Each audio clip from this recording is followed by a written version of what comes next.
안녕하세요. 시원따뜻한 의원 오주윤 원장입니다. 출산 후에 땀이 줄줄 흐르는 분들이 많이 계십니다. 날이 조금만 더워져도 머리와 얼굴에 땀이 송글송글 맺히죠. 이렇게 조금만 움직여도 땀이 많이 난다면 체온 조절이 잘 안 되는 상태인 겁니다. 더워서 땀이 났다가도 금세 땀이 식으면서 체온이 내려가니까 관절, 척추, 뼈에 냉기가 들어오거든요. 이러면 산후풍으로 이어질 수 있는 거죠. 그래서 산후에 땀이 많이 나는 증상은 치료를 꼭 하시는 게 좋습니다. 오늘 영상에서는 출산 후에 다한증이 생기는 원인을 알아볼 거고요. 집에서 쉽게 만들 수 있는 땀 줄여주는 약차도 함께 알려드리겠습니다. 출산 후 다한증이 심해지는 원인은 무엇일까요? 첫 번째는 땀구멍이 너무 많이 열렸기 때문입니다. 임신 출산을 겪으면서 전신의 관절, 인대가 느슨해집니다. 그래서 몸에 힘이 없는 증상을 많이 느끼시잖아요. 이때 피부 탄력도 함께 떨어지는데요.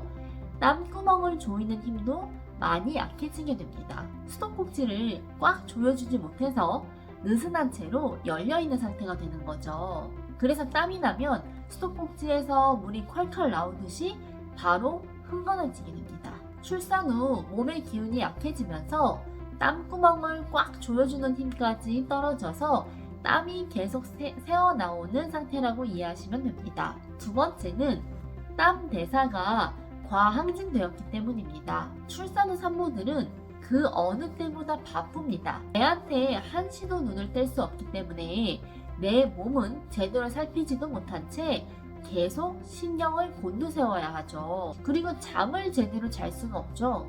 6개월 정도는 거의 제대로 못 잡니다. 신경 쓸 건 엄청 많고 밥도 제대로 챙겨 먹지 못하고 잠도 제대로 못 자면서 몸이 엄청 과열되죠. 자동차가 한 번도 쉬지 않고 24시간 달린다고 생각해 보세요. 엔진이 터져버리지 않을까요? 그래서 산모분들도 마음을 굳게 먹고 아이를 위해서 다시 힘을 내는데요. 어쩔 수 없이 몸은 과부하에 걸립니다. 그러면서 체온, 땀, 호흡을 조절해주는 자율신경계도 과부하에 걸리는 겁니다. 특히 수면이 부족한 상태가 오래 지속되면 쉬지 않고 마라톤을 계속 달리는 상황에서처럼 계속 심장이 펌핑을 해야 합니다. 그러면 심장도 과열되겠죠. 심장이 과부하된 상태로 힘들게 뛰다 보니까 식은땀 나듯이 땀이 많이 나게 됩니다. 이런 경우는 과열된 열을 내려줘야 합니다. 그래야 자율신경계가 안정될 수 있고 땀이 줄어들 수 있습니다. 이렇게 출산 후에 열감이 지속되고 땀을 많이 흘리면 어떤 문제들이 생길까요? 먼저 출산 후에 열감이 지속되면 몸이 너무 피곤합니다. 1년 내내 늦여름 더위를 겪고 있다고 생각해보세요. 얼마나 축축 처지고 힘이 들까요? 이렇게 몸이 피곤하면 살도 안 빠집니다. 땀을 많이 빼면 살이 막 빠질 것 같아서 괜찮지 않냐고 하시는 분들도 간혹 계시는데요.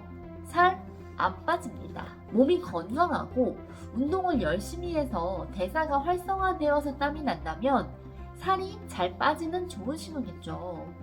하지만 출산 후의 다한증은 몸이 너무 힘들어서 나오기 때문에 살도 안 빠지고 오히려 몸이 더 붓습니다. 이런 경우는 열이 줄어들어야 몸이 가벼워질 수 있습니다. 그래야 몸에 기운이 나면서 땀도 함께 줄어들 수 있습니다. 그리고 출산 후 다한증이 지속되면 안면 홍조, 안면 피부염 증상이 생길 수 있습니다. 출산 후에 열이 계속되고 땀이 많이 나면 피부로 혈관이 확장됩니다. 특히 얼굴 부위 혈관이 확장되어서 혈액이 몰리고 열이 쌓이게 되면 피부로 열이 전달되겠죠. 그러면 안면 열감이 지속되면서 홍조가 생기고 광대뼈 부위가 붉어지고 기미도 많이 낍니다. 그리고 여기 얼굴 주변으로 염증 반응이 심해지면 주사 피부염, 지루성 피부염 같은 증상도 나타나게 되고요.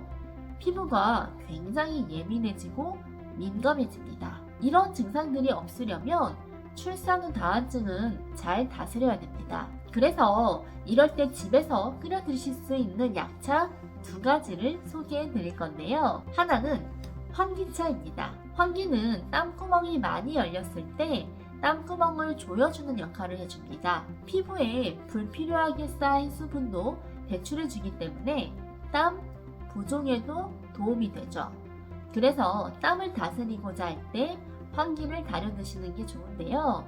물 1리터에 환기 10g 비율로 해서 30분 정도 끓인 뒤에 건더기는 건져내시고 냉장 보관을 해주세요. 그리고 나서 아침 저녁으로 하루 2잔씩 드시면 됩니다. 그런데 내가 임신하면서 체중이 18kg 이상 늘었다, 몸이 많이 뜨겁고 열이 너무 많이 난다 하시는 분들은 환기차에 칡도 함께 넣어 드시면 좋습니다. 환기차 용량에 10g 동일 비율로 넣어서 환기 칡차를 만들어 드시면 되는데요. 이때는 몸에 열이 많은 걸 함께 고려해야지만 땀이 줄어들 수 있는 분들에 해당하는 차입니다. 이렇게 땀을 줄여줄 수 있는 환기차와 환기 칡차 소개해 드렸어요. 결국 출산 후 다한증은 내 몸이 너무 힘들어서 땀이 많이 나는 것이기 때문에 내 몸을 좀 더 돌보시는 기회가 되었으면 좋겠습니다. 만약 이렇게 먹어보셨는데도 땀이 여전히 많이 나신다면 몸에 열이 훨씬 많거나 몸이 많이 허약한 경우이기 때문에 가까운 한의원에 내원하셔서 전문가의 도움을 받아보시는 것을 권장드리겠습니다. 오늘 영상도 도움이 되셨기를 바랍니다. 다음에 좋은 정보로 찾아뵙겠습니다. 감사합니다.